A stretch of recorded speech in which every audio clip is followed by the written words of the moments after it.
Once you've watched your video, once you've done all the questions, again, I'm not allowed, or I turned off the ability for you to skip questions or to advance the video automatically. You're going to have to watch it.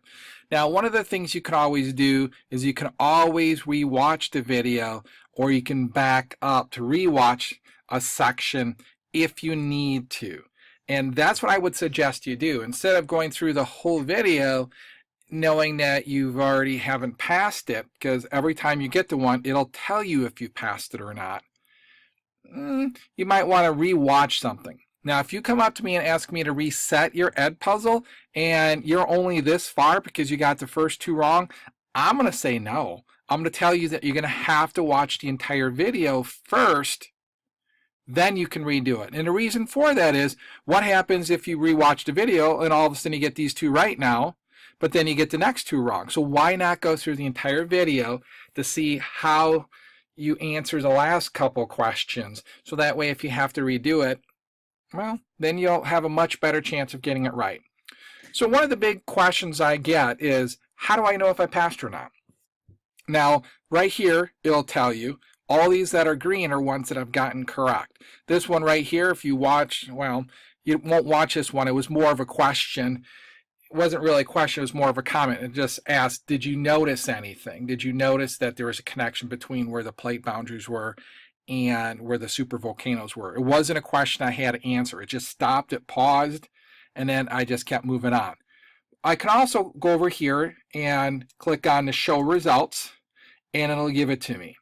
So here I got a 4 out of 4. Again, I got these 4 right. This was not a true question. And I can even start to go through and I can look at the questions I had wrong.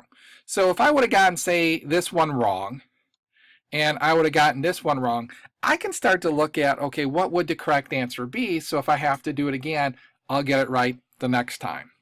Now let's say I accidentally clicked on this, and it's like, oh no, where did everything go? I don't have my scores. Well, if I click on the completed ones, and I click show all one, here it'll give me my score as well. It'll say it's 100, my grade is 100 because I got 4 out of 4. And if I click on that, it takes me back to this page where I'll see 4 out of 4, and it'll show me which ones I got right and wrong. So again, it's going to be your responsibility to check to see if you passed or not. Don't just take it, move on thinking, oh, I passed it, I don't have to do anything else, because if I don't give you credit for it, and you start to move on, I'm not going to give you credit for anything else you complete until you get this completed. So again, it's your responsibility to check your score and to make sure you passed before you moved on. And if you don't pass, it's your responsibility to have me reset your edpuzzle. It's not my responsibility to look to see if by chance if you passed it or not. It's your responsibility to ask for it to be reset if it needs to be reset. So again, as always, ask your teacher if you have any questions.